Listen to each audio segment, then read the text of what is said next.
Non, les gars, tout le monde est super sympa, tout le monde truc, mais évidemment qu'un Samir Nasri sur le côté qui met une gueulante à un arbitre aussi jeune va avoir plus d'impact que Antoine Nadal ou Saïd de Pied-Carré. Tu vois ce que je veux dire ou pas? Tu le vois dans les yeux, frère. Tu le vois dans les yeux.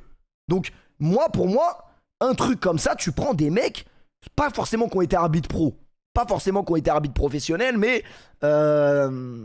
des arbitres qui ont un minimum d'expérience et qui n'en ont rien à foutre de Kings League, de Twitch, de YouTube, de trucs et des impacts que ça va avoir, trucs. Les mecs, ils rentrent chez lui, il a sa femme, il a ses gosses, s'en branle.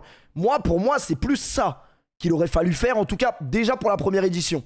Après, faire participer des jeunes arbitres, c'est intéressant parce que ils apprennent également, ils apprennent. Donc on peut comprendre qu'il y a des décisions parfois.